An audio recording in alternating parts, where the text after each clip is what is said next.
वजीर आजम, if I am follower of a corrupt person, शाम के 4 टकों से इनके सर में दर्द हो जाए, ये लंदन भाग जाते हैं। कितने मुल्क आपको बताऊं जनाब स्पीकर, जहां पर पाकिस्तानी सिटीजन हुकूमतों को लिख रहे हैं to tell prime minister of Pakistan to come clean. ये कैसी हुकूमत है जनाब स्पीकर? यहां पर एक अडियाला जेल में कैदी बैठा हुआ है। सुप्रीम कोर्ट को जरूरत पड़ी तो मैं उनको भी नाम बताऊंगा कि वो अडियाला जेल में क्यों है। 2006 में ये कतरी शहजादे आए, ये लव लेटर्स आए, ये हम नारे मारने के लिए पैदा हुए हैं।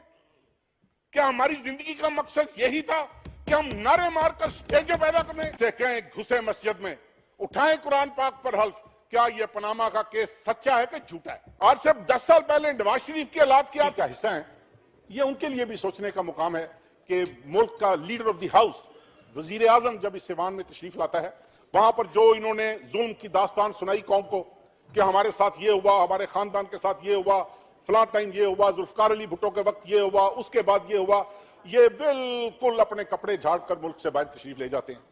उसके बाद आ जाता है यहाँ पर ईवान में खिताब, हमने जब ना, उसके बाद ये टीओआर कमेटी बनाई गई जनाब स्पीकर, उस टीओआर कमेटी का बदकिस्मती से मैं भी हिस्सा था। हमने 3, 4, 5 माह जाया किए जनाब स्पीकर, 4-5 माह जाया किए इस कोशिश में, जानते बूझते हुए कि इसमें से कुछ नहीं निकलना। इसके बावजूद हमने 4-5 माह जाया किए कि शायद इस मुल्क की बेहतरी के लिए, हालात की बेहतरी के लिए हुकूमत संजीदगी से सोचेगी और कुछ संजीदा लाएअमल इख्तियार करेगी, लेकिन उल्टा मजाक उड़ाते रहे, जाकर टेलीविजन के ऊपर नीचे मीडिया टॉक्स में मजाक उड़ता रहा। कितनी बदकिस्मती की बात है जनाब स्पीकर, इनसे बात पूछी जाए, आगे से हमें गालियां खाने को मिलती हैं। इनसे कोई सवाल पूछा जाए, ये मारने को दौड़ते हैं। किधर जाएं, किधर जाएं जनाब स्पीकर, मुझे बताएं। भूल जाएं अगर पार्लियामेंटेरियंस का यह हाल है, अगर एमएनएस का यह हाल है कि वो सवाल पूछे तो मार खाएं, अगर कोई आम पाकिस्तानी भूला बसरा किसी दिन इनसे पूछ बैठेगा, उसका क्या हाल होगा? क्या हाल होगा? इस मुल्क का, इसमें किसी को तरस नहीं आता कि इस करप्शन पे कभी कभी इस पे क्वेश्चन मार्क नहीं लगना। मैं जितना इस ईवान में मुअज़्ज़ज़ अरकान बैठे हुए हैं, कौन किसको नहीं जानता?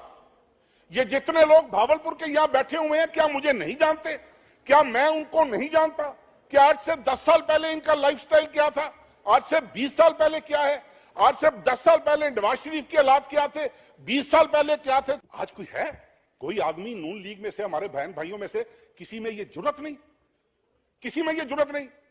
मैं चैलेंज करके आपको कह रहा हूं जनाब स्पीकर, मैं इधर 2, 4, 5 मोतबरीन के नाम लेता हूं, इनसे कहें घुसे मस्जिद में, उठाएं कुरान पाक पर हल्फ, क्या यह पनामा का केस सच्चा है कि झूठा है?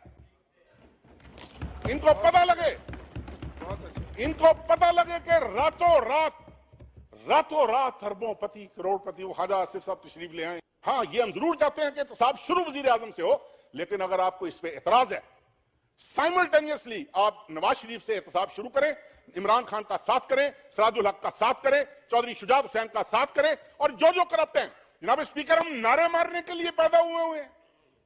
क्या हमारी जिंदगी का मकसद यही था कि हम नारे मारकर स्टेजें पैदा करें? If I am follower of a corrupt person, if I been following a corrupt person, at least there must be a day when I must come to know कि हाँ भाई ये करप्ट था कि सही था। कुछ कहीं तो बस कर दो यार, कहीं तो बस कर दो। हद होती है हर बात की, हद होती है हर बात की। जनाब स्पीकर, यहां पर एक अडियाला जेल में कैदी बैठा हुआ है कि ये जनाब हमने 2006 में ये कतरी शहजादे आए, ये लव लेटर्स आए, ये फलाना आया, ये फलाना आया। ये आज इंटीरियर मिनिस्टर साहब से कहें मेरे साथ 2 मिनट मीटिंग कर ले, मैं उसका नाम भी बता दूंगा, और अगर सुप्रीम कोर्ट को जरूरत पड़ी तो मैं उनको भी नाम बताऊंगा कि वो अडियाला जेल में क्यों है।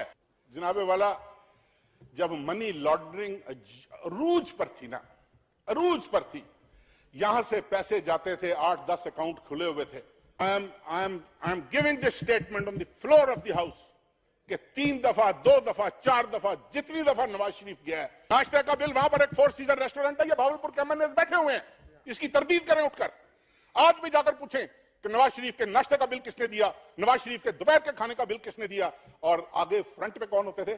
जी मैंने जनाब, मैं मियां साहब, आप मेरे मेहमान हैं जी, आए जी बिस्मिल्लाह। वो पीछे वो बेचारा खुश रहा होता था, उसके गले पे छुरी फिर रही होती थी। ये कैसी हुकूमत है जनाब स्पीकर, कैसी हुकूमत है? गरीब से गरीब आदमी का बाप मर जाए, गरीब से गरीब मजदूर का, रेडी वाले की मां, उसका बाप मर जाए, वो कोशिश करता है कि अगर मेरे बाप पे कोई कर्ज था तो मैं उसको उतारूं। वो कोशिश करता है कि अगर मेरी बाप की कोई कोताहियां सुस्तियां रह गई हैं तो मैं पूरी करूं। जनाब स्पीकर, ये कैसे बच्चे हैं? हर चीज जी मरे हुए बाप पे पड़ गई है जी, उसने वो वसीयत कर दी थी, मैंने ये सुना, मैंने वो सुना। कितने मुल्क आपको बताऊं जनाब स्पीकर जहां पर पाकिस्तानी सिटीजन हुकूमतों को लिख रहे हैं to tell prime minister of Pakistan to come clean on Panama issue. कितनी टेलीग्राम्स रोज जाती हैं। आप यूनाइटेड स्टेट्स से चेक करें, आप इंग्लैंड से चेक करें, आप पूरे यूरोप से चेक करें कि how many telegrams, how many letters are being written to the respective governments to tell Pakistan till the time he gets a clean chit from the Supreme Court he is not welcome in those countries। कितना जुल्म है कि अमीर अमीर तर हो रहा है इस मुल्क में, गरीब गरीब तर हो रहा है। जो हुकूमत आती है, मैं किसी हुकूमत को बेल आउट नहीं कर रहा, जो गवर्नमेंट इस मुल्क में आई है आज तक किसी ने कोई 5 साल 10 साल 15 साल का एक